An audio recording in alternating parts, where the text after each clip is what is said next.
Good morning, good afternoon, good evening. The name is Daman Dev Sood.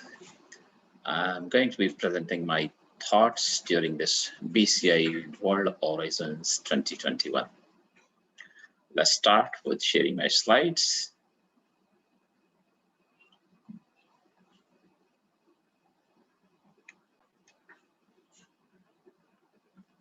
And the topic I'm going to be covering is R equals R? Is ERM equals ERM? Bit confusing. Let's start looking into the slides.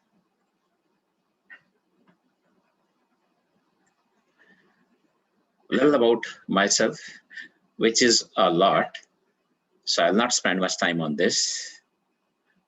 But quickly, I'm a certified international trainer and certified corporate trainer.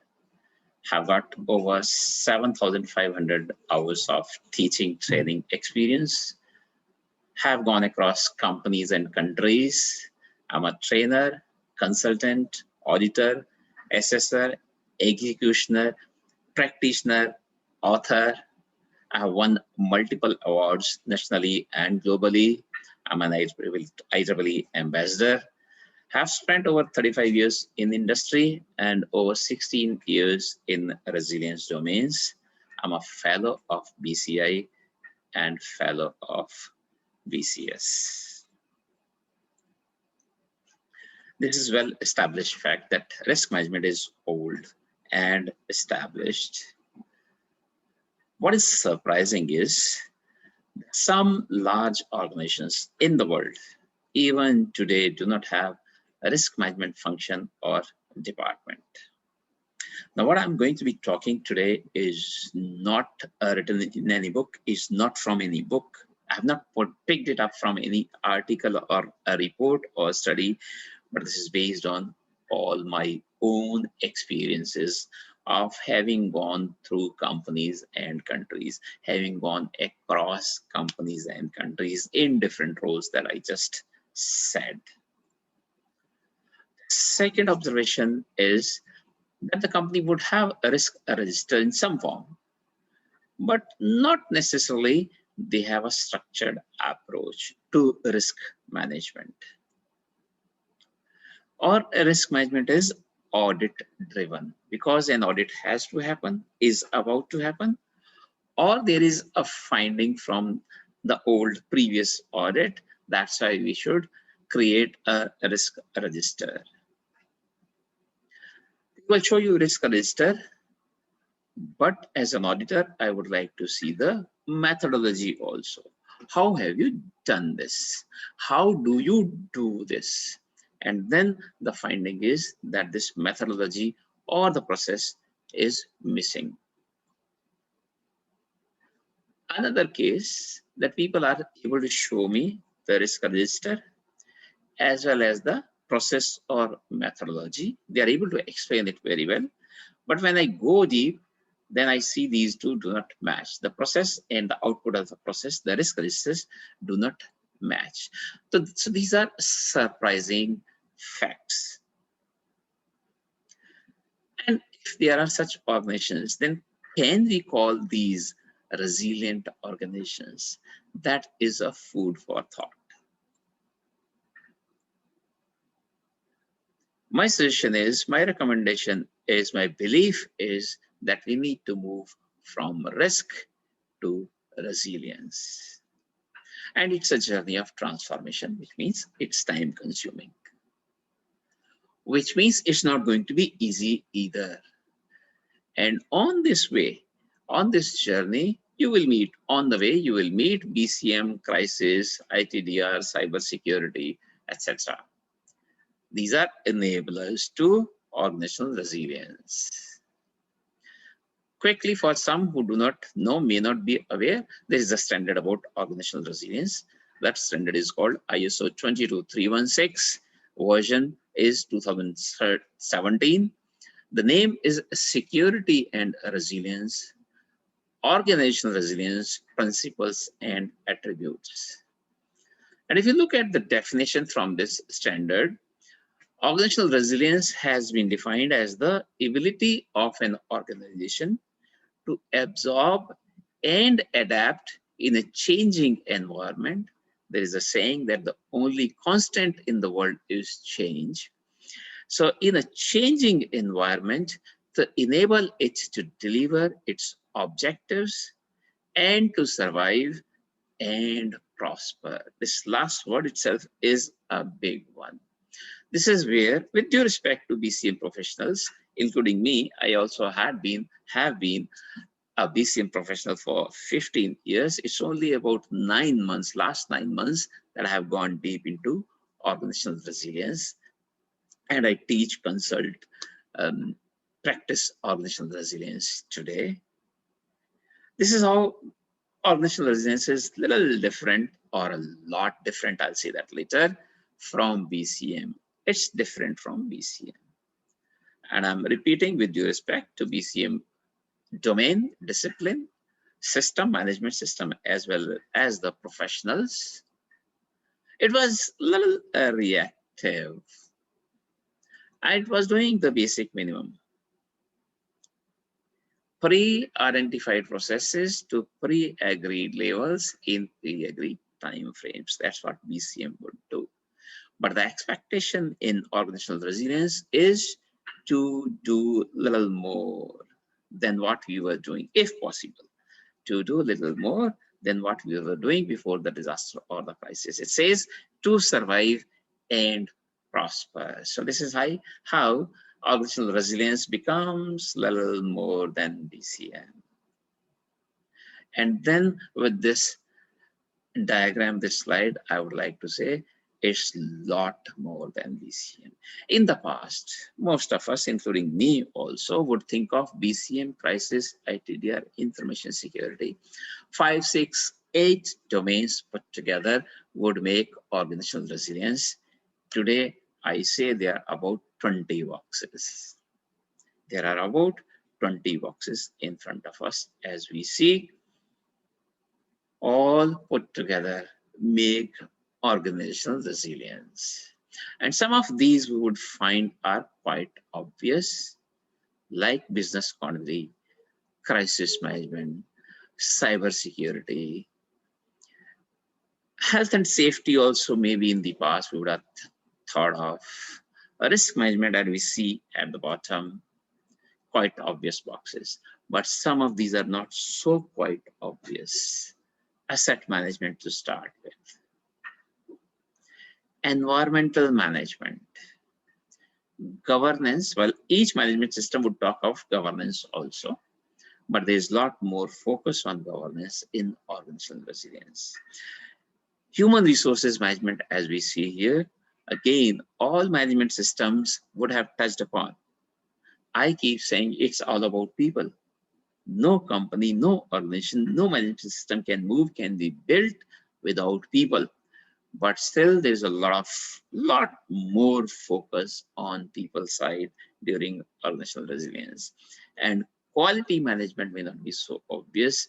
And if you look at the last one, strategic planning management.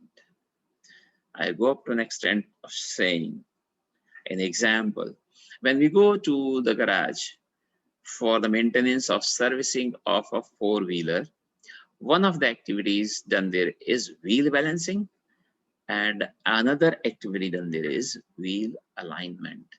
If the wheels are not balanced and not aligned, the vehicle will keep moving, but the efficiency will be low. Its fuel consumption may increase. Now, this vehicle called organization has not 4 but 20 wheels. This is a monster truck, and we need to keep these 20 wheels aligned. That's why it's a big task. It's a time-consuming activity. Start from the center of this diagram. First of all, we see the definition: ability to survive a crisis and thrive in the world of uncertainty. Then we look at leadership and culture. We need to develop a culture. BCM also said embedding BCM into organization's culture. But when we go deep into organizational resilience, we find this lot more that it means. I'll give an example a little later. And we need to look at relationships. This is what BCM wouldn't have picked up or touched in the past. And if you go to the outermost portion, leadership, again, almost all management systems would touch upon that. Look at innovation and creativity. This is a little more than BCM. Proactive approach, we would have talked about in BCM also, but I said it was a little reactive. Once the disaster or crisis would happen, we would attempt to do the basic minimum. Expectation here now is to survive and thrive and prosper. Look at unity of purpose at the bottom. Purpose is touched upon a lot in organizational resilience. Breaking silos. This is that example of 20 wheels of this monster truck to be kept aligned. Knowledge management is very important. And if you look at partnerships, once again, a lot of focus on partnerships during organizational resilience. Staff engagement, almost all companies would have been working on people's side. But organizational resilience today is asking of a lot more. The moment we say staff engagement, this actually goes and gets linked with managing, building relationships also. So this is how repeatedly I'm saying organizational resilience is much more than what we had understood in the past. And for that reason, I'm saying we delight, I like this statement very much, we delight in the beauty of the butterfly, but rarely admit the changes it has gone through to achieve that beauty. And Maya said this. I like this statement very much, based on which I'm saying organizational resilience is a journey of transformation. This is my definition of a resilient organization, not from a book. I have devised this. Risk managing, learning, and continually improving organization is a resilient organization. So this gives us quickly some pointers to work upon. I'm repeating, a risk managing, learning, and continually improving organization is a resilient organization. I'll touch just upon the learning portion. Almost all management systems, all organizations would have recorded something called lessons learned. My experience is that mostly these are lessons recorded, not lessons learned. We do an activity, find some gaps. I'm not saying mistakes or loopholes. We find some gaps or improvement opportunities. We record and we pass the audits, internal or external. We stop there. So it's a lesson recorded only. Only if we have taken action and improved and measure the effectiveness of that improvement or measure the effectiveness of that action that we have taken, then only it becomes lessons learned.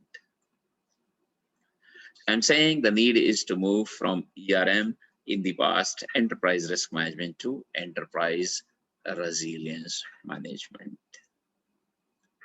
I'm advocating a new role called SORO, Chief Organizational Resilience Officer.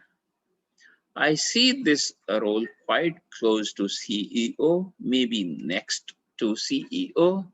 And the moment I make this statement, I know some eyebrows will go up. There are going to be some challenges, some conflicts, if you want to admit. And that's why this is important. Conflict management is part of organizational resilience. The CEO most likely has to, he or she has to then manage this conflict. I'm not going to be stepping over someone's feet. I'm going to say, look at this truck, please, monster truck. We have monster truck to maneuver, and we have 20 wheels. You are those 20 wheels. Maybe I'm the driver. I need to keep it. I wouldn't mind even to call myself the cleaner or the mechanic, that I need to keep this in sync, these 20 wheels. We need to work together towards that goal that we have kept for ourselves, the objective of the organization. To prove the importance of organizational resilience, I would like to link it to the VMV of the organization, vision, mission, values, as we keep calling these. Quickly have a look at this, please. I'm going to open a website company called Kenja. I'm not representing them. These are my views. It's a Japanese company. And this is what they say about themselves. We are innovators on a mission to revolutionize your workplace collaboration. Keep this in mind, please. We are innovators on a mission. To them, innovation is the keyword and activity. They will not be resilient if they fail to innovate. And to be resilient, my couple of inputs for them, for Kenja. They should encourage to think out of the box. They should encourage to do different. We know there is a saying, great people or great leaders don't do different things, they do differently. My suggestion, my recommendation is we need to be open-minded even to different things, to do different. They need to create a culture of speaking up. An example that comes to mind is almost all organizations would claim that they have an open door policy. What does that mean? The CEO sits in a cabin and the door is left open. Do people have the courage to come in, to walk into that room? Do we have that culture? And then when the person comes in, the person sitting in the cabin, the CEO on the opposite side of the table, other side of the table, is open, willing to listen to this person, whatever idea he or she has. And finally, if the idea is found to be good, reasonable, then it's acted upon. This is what this company has to do, who is claiming that they are innovators. The value for them, vision for them is values. That's what I was explaining with the example. Culture of speaking up, culture of listening, and culture of taking actions. And they need to be open to investing. A company that needs to innovate needs to open to invest time, money, and effort. Then only they will be resilient. Otherwise, they will not be resilient. Second example I would like to take is from HSBC. And once again, I'm not representing them. I've just picked up this as an example. Have a look at their values. What does HSBC say? They have 4 values. I'm going to be looking at the first 2. We value difference, and they have defined it. Seeking out different perspectives. We succeed together, collaborating across boundaries. So let's go back to my slides again. 22316, ISO 22316, the standard for organizational resilience, elaborates on shared vision, mission, values. Shared. And look at seeking out different perspectives. The goal is same, while the approach may be different. And they encourage people to live with differences. That's what their value is. And that's part of organizational resilience. The second one is collaboration. It helps to bring focus on collaborating and strengthening of relationships. I talked about relationships earlier with relevant interested parties to support the delivery of the organization's purpose and vision. Once again, the purpose and vision linked with organizational resilience directly. That's how it's so important according to me. And then people ask me the question, Daman, what about personal resilience? Which is a long topic in itself. I'll just touch upon spending only a few minutes on that. To me, people make organizations. So resilient people will make resilient organizations. If we want to be a resilient organization, we need to work upon our people to make them resilient. This statement from Steve Jobs, my job is not to be easy on people. When I was reading this first time, I stopped here and I thought it was rude. How could a person like Steve Jobs be so rude? But I still continued to read. My job is to take these great people. I like this portion. And this is start of resilience. I don't want any people. I want great people, which itself is a challenge. And we are saying the journey of being a resilient organization starts from there. I want resilient people, great people we have, and to push them and make them even better. And I like this. By the time I finished reading statement, I started liking. Let's this question once again, Steve Jobs. This is building personal resilience according to me. I would also like to show a story. Oh, Henry, this is about 50 years old story, I guess. I'm not going to read this story. I'm just reminding the last leaf. Please go back, find it out. See, 50 years ago when he wrote it, there was no organizational resilience. But I believe this is about organizational resilience. Within that, this is personal resilience that is being talked about. My suggestion, please go and read. This is a very short story. I wanted to share the results of last 66 surveys I have conducted during this pandemic period. One common question, are you eagerly looking forward to going back to office?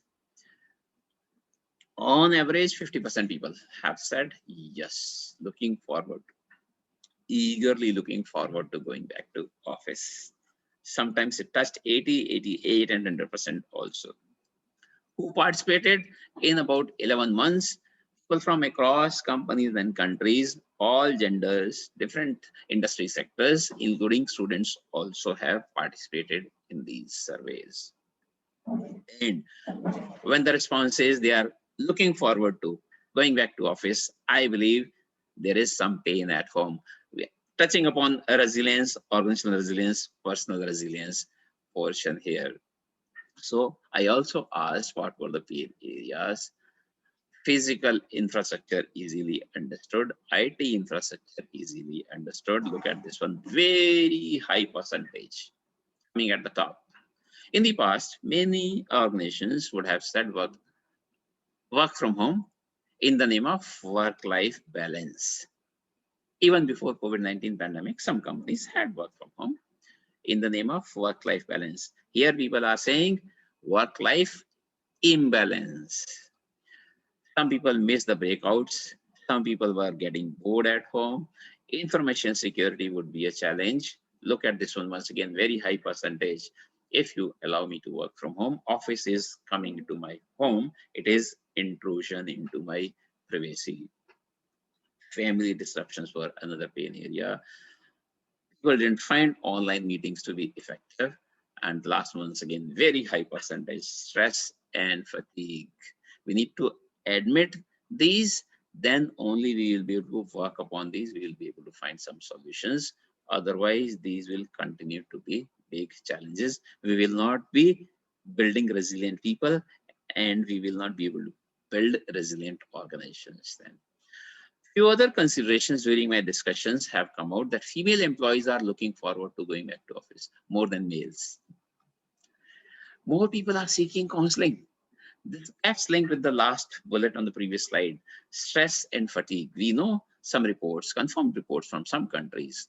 Number of home violences have gone up. Number of divorces have gone up.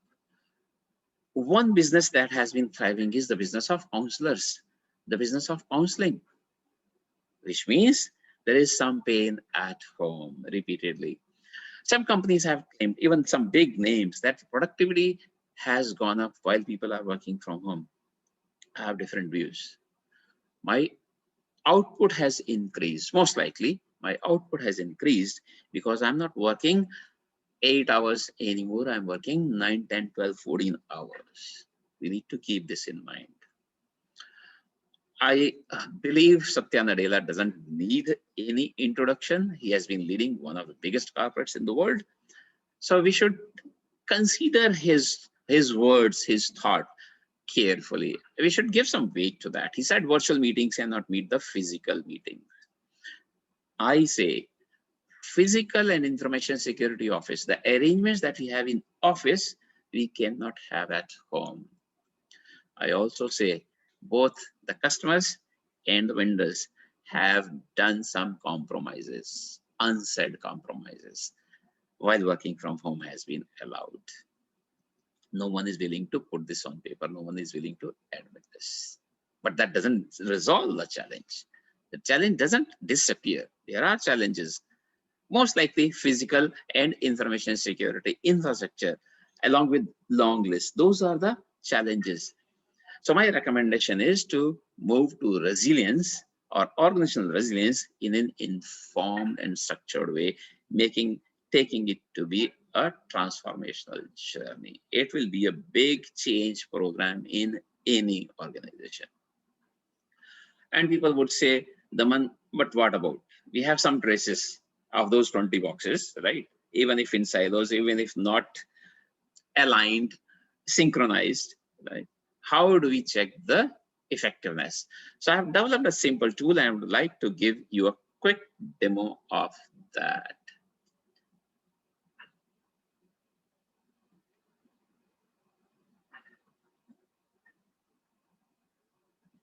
So I'm calling it Organizational Resilience Assessment Tool. Copyright it to me. There are 24 areas, not 20. I added 4 more, 24 areas. Possible values are 1 to 5. When you're using this, look at last 12 months, be as honest as possible. 2 graphs are drawn automatically, spider graph and tree map. These help you to provide you areas to focus upon. Quickly, I'll show you the inputs.